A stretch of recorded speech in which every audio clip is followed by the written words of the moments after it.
வணக்கம் நண்பர்கள், நான் உங்கள் நண்பன் சடீஸ்வரன். படத்தில் பார்க்குற இந்த இடம் கோரி அப்படின்னு சொல்லுவாங்க. ஆமாம், முகமதியர்கள் வந்து இந்த இடத்துல நினைவு சின்னம்லாம் வச்சுருக்காங்க. இது வேறு எங்கேயும் இல்லைங்க, சிலைமான் புளியங்குளம், அது பக்கத்தில் இருக்க எல்கேடி நகர். ஆமாம், புளியங்குளம் ஊராட்சியை சேர்ந்த எல்கேடி நகர். இதன் அருகில் 100 மீட்டரில் போலீஸ் ஸ்டேஷன் கூட இருக்குங்க, காவல் நிலையம்.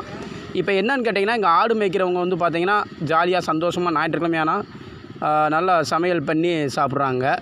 ஆமாம், அவங்க என்னென்ன சமையல் பண்ணியிருக்காங்கன்னு இன்றைக்கி அந்த ஸ்பெஷலை வந்து நம்ம பார்க்க வந்திருக்கோம். சோறு வந்து பொங்கி வடிகிற மாதிரி இருக்குது. சோறு ஒரு பக்கம் இருக்குது. ஸோ அது போக வந்து பார்த்திங்கன்னா ஆடு ஒரு பக்கம் மேய்ஞ்சிக்கு இருக்குது. ஆமாம், ஆடுகளை வந்து பக்கத்துலேயே மேய விட்டுட்டு, ஸோ இன்றைக்கி ஞாயிற்றுக்கிழமை இங்கே நீங்கள் வந்துடுங்க, ஆடு மேய்ச்சிட்டு இந்த கூட்டாஞ்சோறுன்னு சொல்லுவாங்கள்ல, அது மாதிரி தயார் பண்ணி கொடுப்பாங்க. அப்போ அவர் வந்து திறந்து காட்ட போகிறாங்க. இப்போ நம்ம வந்து பார்த்திங்கன்னா வேறு அந்த சோறு பக்கத்தில் என்ன வேகுது அப்படின்னு சொல்கிறோம், திறங்க அப்படின்னு சொல்கிறோம். திறக்கிறாங்க. திறக்கும்போது வந்து பார்த்திங்கன்னா அதில் வந்து சிக்கன் குழம்பு. ஆமாம், சிக்கன் குழம்பு நீங்கள் வந்து பார்த்தா தெரியாது, அதனால் பார்வையாளருக்கு எடுத்து காட்டுங்க அப்படின்னு நம்ம சொன்னோம்.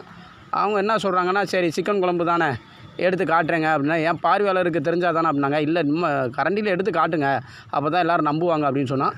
சிக்கனுங்க, இவ்வளோ தான் சிக்கன் குழம்பு, அருமையான சிக்கனுங்க. உங்களுக்கும் வேணும்னா நீங்கள் என்ன செய்கிறீங்கன்னா, எல்கேடி நகர் பக்கத்தில் இருக்க காவல் நிலையம் பக்கத்தில் வந்துடுங்க, உங்களுக்கும் சாப்பாடு உண்டு. நன்றி.